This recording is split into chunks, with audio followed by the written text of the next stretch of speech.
The Crane M3 can handle a payload of up to 2.2 kilograms, which is around 5 pounds give and take. And that's a lot of muscle for such a compact gimbal. That payload gives you a lot of flexibility when it comes to deciding what camera or cameras you can mount on it. And that's what I think is key to decide whether this is the right smartphone gimbal for you. And yes, it can handle an A7S III, although pushing it right up to its limit. But in my opinion, this gimbal is probably better suited to compact APS-C type of cameras, lightweight camera setups, or smartphones. So if filming on a phone is your thing, this gimbal is probably all you're ever gonna need for years to come. Could this be the best smartphone gimbal in the market today? Let's find out.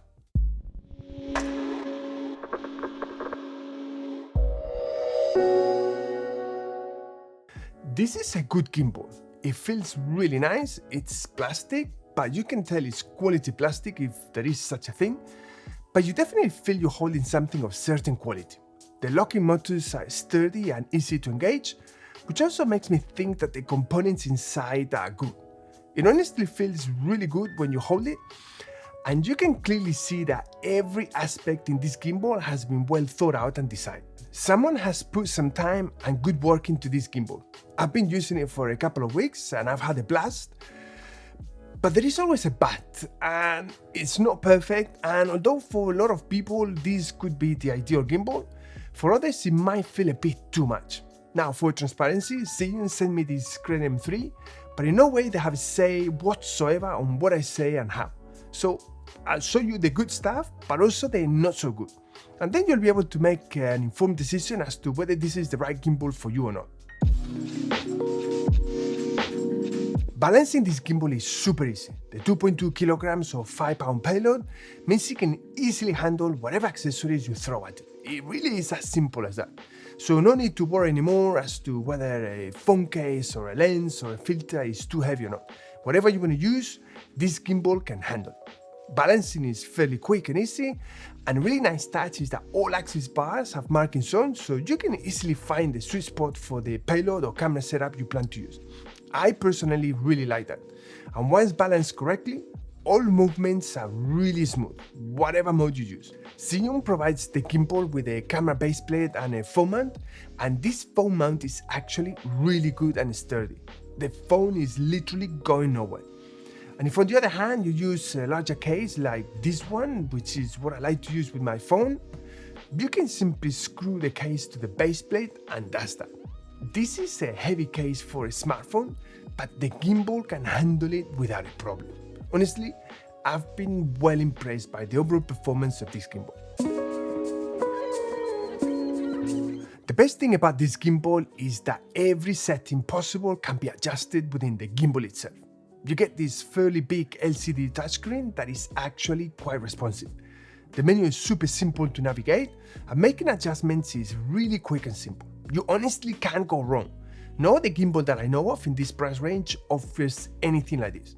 You literally don't need to use the Zhiyun app at all, which is ideal for anyone that uses third-party apps like fiulming Pro, and it will also save you a lot of time and hassle. And one thing that I find really cool and actually very useful is the balance section in the LCD. It shows you if any axis is slightly off or incorrectly balanced.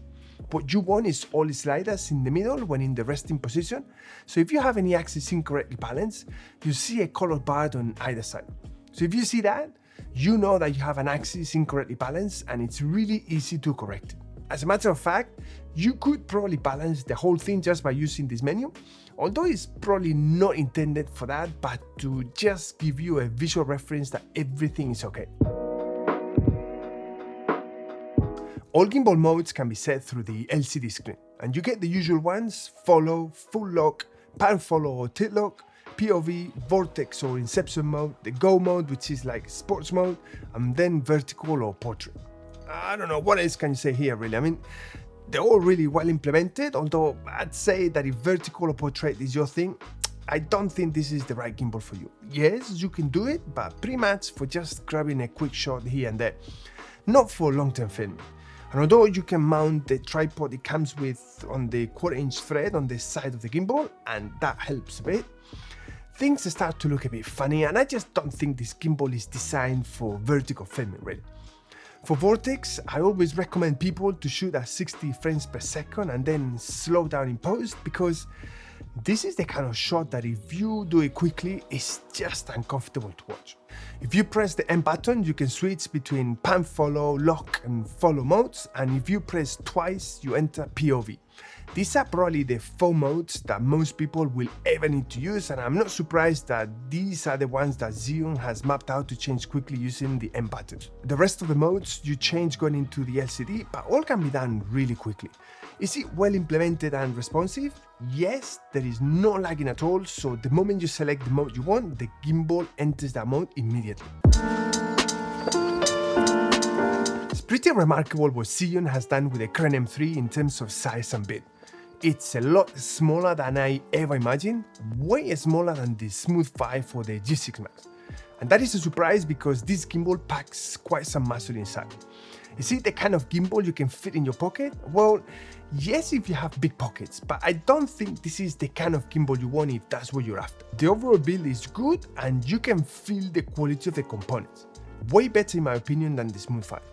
But then again, this gimbal costs almost 3 times as much, so you would expect that. All axes are lockable and the actual locks are really good.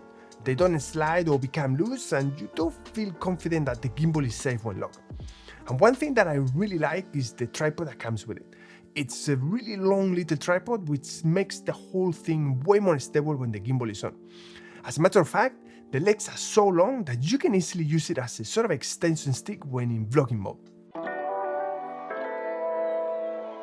Personally, I think this gimbal is perfect for using with a third-party app like Fiulming Pro, for the simple fact that you can access and adjust all the settings on the gimbal itself.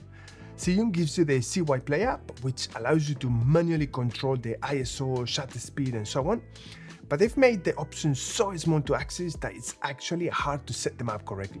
The app doesn't have the tracking feature and that might put some people off, but on the other hand, you get the option to control the gimbal remotely for those situations when you might want or need to control the gimbal at a distance. Most people will probably never use that feature, but it's nice to know the option is there if you ever need it. Now, you might open the app and decide that you are totally fine with it. I mean, it does what a camera app is supposed to do, but I expect most people to be using a third-party app, for the simple fact that you get a much more extensive range of features than you get using the Zhiyun app. Unless maybe when doing time lapses, where using the Zhiyun app might actually be handy and easier to set up. One of the best uses for a gimbal is time lapses, because you can introduce movement in a shot rather than keeping the camera static. You can get some really cool and creative moving shots that otherwise you would need some pretty expensive equipment to replicate. The problem with using gimbals is that the moment you get a little bit of crosswind, they move or shake a lot because they are so lightweight and flimsy. They literally just can't handle it. But not with the M3. This gimbal is solid and the motors are strong and reliable. So if your footage is shaky because of wind, the weak point is likely to be your tripod and most likely the base plate. Setting up time lapses on the Zhiyun app is really easy, and even though you get a number of keyframeable points, most people will probably never need to use more than 2 points, to be honest. And just as the Smooth 5, you get the option to adjust the interval and the duration of the time-lapse, and you also get a reading of how long that playback will be at normal speed. What is also really cool about it is that you can set the gimbal to remote operation and then set the start and end points remotely. So you can then do the time-lapse using your preferred third-party app. I myself use Fiulming Pro and the range of settings that I get are phenomenal. So if you rather do your time-lapse using your preferred third-party app rather than the Zhiyun app, at least you get that option to easily do it, and that is brilliant. If vlogging is your thing, obviously you can use the front selfie lens, but if you care about quality, you want to use the rear lens or lenses. The main wide lens usually is the better lens, but the ultra wide is the lens that more often than not you'll want to use. The Crane M3 makes it really easy. You just tap 3 times the reset switch and the whole gimbal turns around so you're facing the rear lenses. This is how you want to vlog because the quality of the rear lens or lenses are so much better than the front selfie one by a long margin. If you're filming in low light, I recommend that you add an ultra wide lens to the main wide. Your low light shots will look much better and the gimbal can handle whatever accessory or lens you put on. So in that regard, you have nothing to worry about. And although you don't see yourself on the screen, it's hard to be off camera when in ultra wide, especially as you can use the feet or tripod that comes with the gimbal as a sort of extension stick to add an even wider field of view. After a while you get used to it and you don't really need the screen.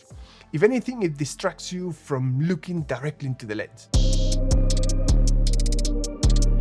But one thing that this gimbal gives you that is amazing for vlogging is a built-in LED light. And the light is actually quite bright and you can easily dial up and down the intensity. And this is so good, honestly. And not only that, but you can also change the color temperature. And I think this is really great because it's not the same to be using the light during the day than at night. Simply hold down the button and it will switch from brightness to temperature. And you can then dial up or down whatever temperature you want. It really is as simple as that. This is really well implemented by Zhiyun. And you know, the fact that it's built in means that you don't have to worry about forgetting it. With the Pro package, you get this cardioid microphone, and it's white and not black as most, if not all, microphones are that I'm aware of. But the important thing here is not me giving you reasons as to how or why you need to use this microphone. You can easily work that out for yourself if this is something you find useful or not. The main question is it any good? And the best way to show you this is to analyze the microphone's noise floor, because it does record voices thinner than most other microphones, but you can do wonders with EQ these days to make it sound fuller. But if the signal is crap to start with, well, you're screwed from the word go. So let's do a quick comparison here. I'll be using the Zhiyun mic, a Shure SM58 and an Audio-Technica mic, which is the one that I use to record my sound in my videos. This is the Audio-Technica microphone and it's peaking at -12. This is the Shure SM57 microphone with a booster and it's peaking at -12. This is the Zhiyun microphone, it's peaking at -12 and this is on hypercardioid setting. This is now the Zhiyun cardioid setting in the microphone. Now let's listen to the Zhiyun mic if I attach a mic booster. Let's see if that makes any difference at all. This is the Zhiyun in hypercardioid with a mic booster. This is the Zhiyun microphone on cardio setting. Well, that was interesting. You can clearly see that in normal circumstances, the noise floor of the Zhiyun mic is far from ideal and nowhere near as good as other mics. But if you add a relatively inexpensive mic booster in the cardio setting, it's just about okay. This should give you an idea as to whether the mic is good or not. Is it useful to have the mic with the receiver attachment? I'd say yes if you do live interviews and if, for instance, you're a reporter working on news stories and you need to have stabilized footage and at the same time, the ability to record interviews on the go without any delay setting up. I would say then this is a good option. And you can use whatever other microphone, not just the Zhiyun one, because of the extension mount, so you get that flexibility. I would have loved if Zhiyun had made the receiver to be wireless and for the mic to have a built-in transmitter. That would make the proposition really interesting because you wouldn't need to deal with cables. But then again, I guess it all depends on price and what people may or may not be willing to pay. After using it for a few weeks, there is only one thing that I find irritating, although it's something that I can easily work around, but it's still irritating. They try to make the gimbal so compact that in doing so, the roll axis bar has to be always all the way in to lock it. And this is a real problem if you have your phone nicely set up and you then want to transport it to another location, lock the motors and go.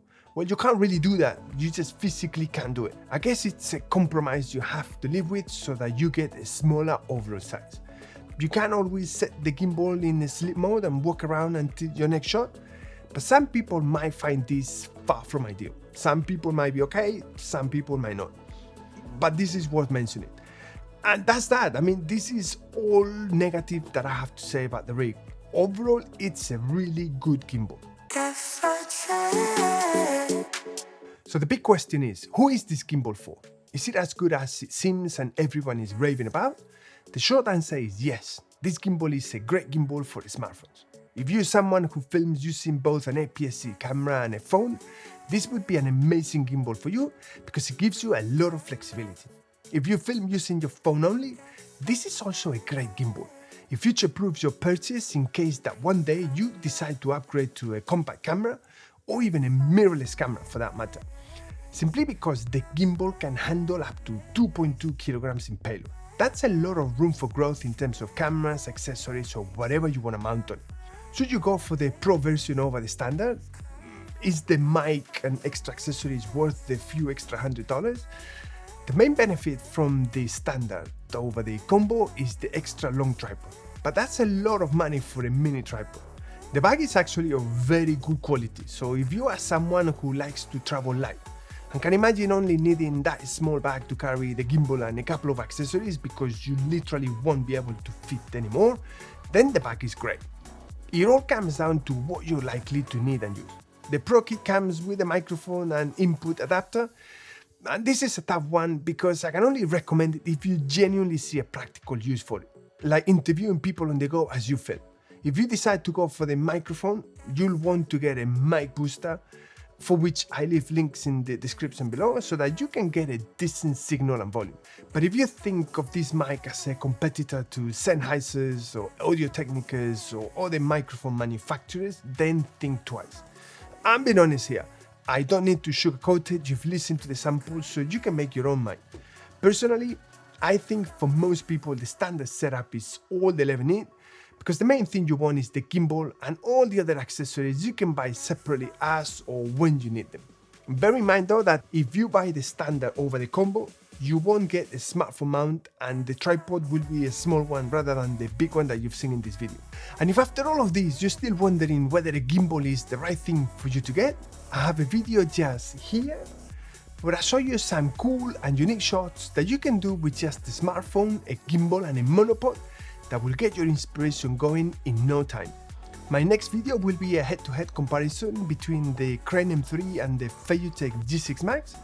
So subscribe to the channel if you haven't done so already, so you'll get a notification when that video comes out. And with that being said, I'll see you in the next video.